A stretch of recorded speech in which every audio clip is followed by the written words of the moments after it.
ನಮಸ್ತೆ ಫ್ರೆಂಡ್ಸ್, ಈಸಿಯಾಗಿ ರಂಗೋಲಿ ಹೇಗೆ ಬಿಡೋದು ನೋಡೋಣ. ನಮಗೆ ಇಷ್ಟವಾಗಿರುವಂತಹ ಕಲರ್ಸ್ನ ತೊಗೊಂಡು ಅದನ್ನು ರಂಗೋಲಿ ಬಾಕ್ಸ್ಗೆ ತುಂಬಿಕೊಂಡು ನೀಟಾಗಿ ರೌಂಡಕ್ಕೆ ಮಾಡ್ತಾ ಹೋಗೋದು. ಎಲ್ಲರ ಮನೆಯಲ್ಲೂ ಸ್ಪೂನ್ ಇದ್ದೇ ಇರುತ್ತೆ. ಆ ಸ್ಪೂನ್ ಸಹಾಯದಿಂದ ಈ ಥರ ಪೆಟಲ್ಸ್ಗಳನ್ನ ಮಾಡಿ ಅದಕ್ಕೆ ಕಾಂಟ್ರಾಸ್ಟ್ ಕಲರ್ ಇರುವಂತಹ ನಾನು ಸ್ಕೈ ಬ್ಲೂ ತೊಗೊಂಡಿದ್ದೀನಿ. ಸ್ಕೈ ಬ್ಲೂ ಕಲರ್ ತೊಗೊಂಡು ಮಧ್ಯೆ ಡಾಟ್ಸ್ ಥರ ಹಾಕ್ಕೊಂಡು ಹೋಗೋದು. ಎಲ್ಲರ ಮನೆಯಲ್ಲೂ ಪೆನ್ಸಿಲ್ ಇದ್ದೇ ಇರುತ್ತೆ. ಆಲ್ಮೋಸ್ಟ್ ಪೆನ್ಸಿಲ್ ತೊಗೊಂಡು ಈ ಥರ ಡಿಸೈನ್ನ ಕ್ರಿಯೇಟ್ ಮಾಡ್ಬೋದು. ಅದಕ್ಕೆ ಕಾಂಟ್ರಾಸ್ಟ್ ಕಲರ್ ಆದಂತಹ ನಿಮ್ಮ ಮನೇಲಿರುತ್ತೆ ವಾಟರ್ ಬಾಟ್ಲ್ ಮುಚ್ಚಳದ ಬಾಕ್ಸ್ ತೊಗೊಂಡು ಈ ಥರನಾದರೂ ಮಾಡ್ಬೋದು.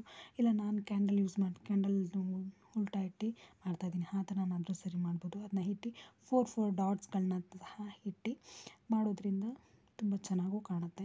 ಸೊ 4 ಡಾಟ್ಸ್ ಇಟ್ಟು ನೆಕ್ಸ್ಟು ಟೀ ಪುಡಿ ಸೋಸುವಂತಹ ಜಾಲರಿ ತೊಗೊಂಡು ಅದರಲ್ಲಿ ಎಲ್ಲ ಕಲರ್ಸ್ಗಳನ್ನ ನಮಗೆ ಕಾಂಟ್ರಾಸ್ಟ್ ಯಾವ ಕಲರ್ ಚೆನ್ನಾಗಿ ಕಾಣುತ್ತೆ ಅಂತ ನೋಡಿ ಆ ಕಲರ್ಸ್ಗಳನ್ನ ಮಿಕ್ಸ್ ಮಾಡ್ತಾ ಹೋಗೋದು. ಸೊ ಅದರಿಂದ ತುಂಬ ಚೆನ್ನಾಗಿ ಕಾಣುತ್ತೆ, ಲುಕ್ಕಾಗೂ ಸಹ ಇರುತ್ತೆ.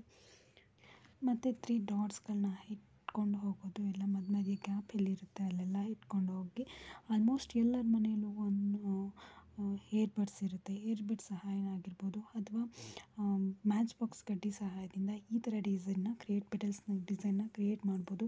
ಸೊ ಹಬ್ಬ ಹರಿದಿನದಲ್ಲಿ ಒಂದೇ ರೀತಿ ರಂಗೋಲಿಗಳನ್ನ ಬಿಟ್ಟು ನಮಗೂ ಬೇಜಾರಾಗಿರುತ್ತೆ. ಸೊ ಈ ಥರ ಕಲರ್ಫುಲ್ ಆಗಿ ರಂಗೋಲಿನ ಬಿಟ್ಟರೆ ಮನೆ ಮುಂದೆನೂ ತುಂಬ ಚೆನ್ನಾಗಿರುತ್ತೆ. ಸೊ ತುಂಬ ಚೆನ್ನಾಗೂ ಕಾಣುತ್ತೆ ಫ್ರೆಂಡ್ಸ್.